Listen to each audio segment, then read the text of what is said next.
and I worked and served in the church here for 2 years.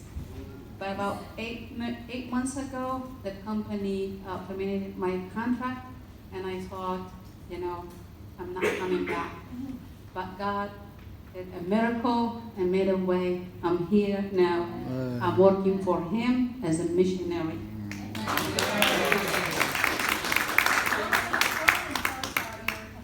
Okay. Some of the people here, they know where I came from. My background is a Muslim, and God did miracle and set me free. And briefly, I'm going to tell you where I came from. It was not easy, but it's worth it. I grew up in Lebanon, in a Muslim Sunni family. At the age of 15, I memorized the whole Quran. I went to Mecca. I did the Hajj 4 times in my life. In the 70s, when the war started in Lebanon, I joined the PLO. And believing, killing the infidels, that is going to secure a place for me in heaven. Story short, we had to leave. But I was, we say like a fanatic, extremist, whatever. And what we believe that one day the whole world, Islam will conquer the world and take over. Story short, I went to state. I got married and I went to the state. And I worked with the Jewish that I hated that time and with Christian, the infidels. But during my work, I found something different in them. And I started asking myself why we hate them. I worked in the fashion district in New York. I worked with the Jews, the Hasidic. And I saw something, the honesty, straightforward, but when my own people were crooked. My marriage didn't survive. I went back to Saudi Arabia in 1994 after living in the state for 10 years. In 1994, I want to go back and renew my Islam, and I want to raise my son in a Muslim culture and environment. That was my plan, but God had a different plan. Amen. I met believers, American believers in Saudi Arabia who were the light in my life. And I started seeing something different in them that we as a Muslim, we don't have.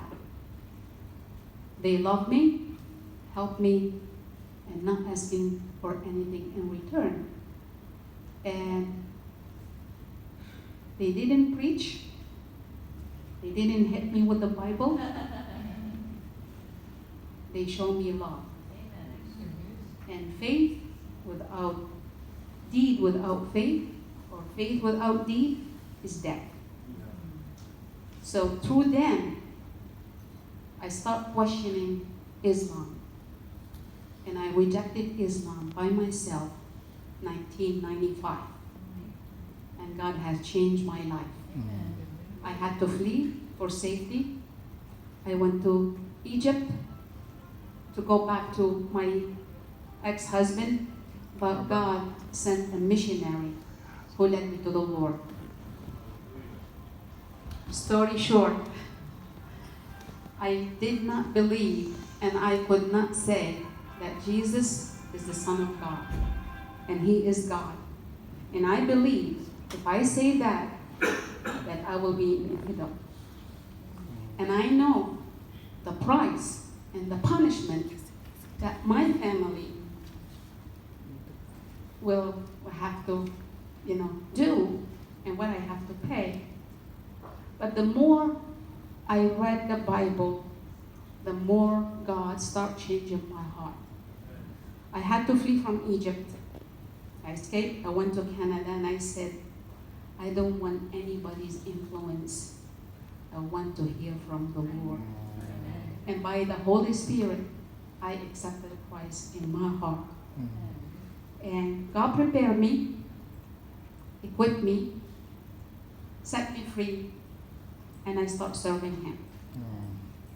And I accepted the contract or the job to come to Iraq because I became a missionary to my own people.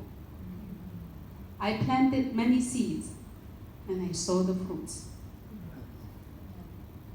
in the state and here in Iraq. And I know the Muslim how they think, but they believe. And when they speak about the Quran, I know what's in the Quran and I know what it says. I became a missionary. It's not because I wanted, it's because God is calling me. I fought with that. I want my business, I want a job, I want to be successful. But God is closing doors. But in opening a door to serve Him. And I started my own organization in the state. And I'm working with the Mennonite and the Amish. And I don't know how much you know about the Amish, but they're the one who asked me to come in 2015 to help the Yazidis in Kurdistan. And when I came, I have no penny in my pocket, but God provided for everything. I'm gifted in designing, teaching sewing, teaching English, and teaching Arabic. So when I went to Kurdistan and I met with the Yazidis, I heard a lot of stories. I helped many people and I started a sewing projects, teaching these girls how to sew and how to support themselves. And I've been coming to the area since then. And when the company hired me, they accept that I can go to continue my mission the first year, but the second year, they disagreed. And then I went home, and now, by God's grace and miracles, I came back. And yesterday, I've been helping an orphanage. Some of you, they don't go outside the green zone, but you have not seen anything. The need is great. I've been helping this orphanage, and they have about maybe like 75 children. We help them financially. The church here helped financially, and I sent support from the state. And yesterday, I had a chance to visit this orphanage, and I had to see in my own eyes what they need and what they have been doing with the money that we've been supporting them. So we have a little, but God is great, and God is our provider. So I don't have much, but whatever I have, I can provide. And I see the hunger for the truth. And I'm working actually with a group they call the Mongols. They are bicycles. They're about 150 young men. And the leader that I met, he's one of the, he works in the military of defense, and he told me how they feel about Islam. The majority are not practicing Islam, and they are a group of, different ethnic and beliefs, Christian, Shiite, Muslim, Sunni, whatever, and they believe in one principle is to help the needy. And this is how I came to know them, and through this young man, and he'd been helping the orphans and the old people, and introduced me yesterday to the rest of the group, and he told me that we became atheists, but we cannot save. And they said, this woman, why she's coming here? Maybe she's Jewish. And he told him, if she is Jewish and she's helping us, I want to believe in her belief. Amen. So I praise the Lord. Amen. And I thank you for your support, and thank you for giving me the opportunity to share.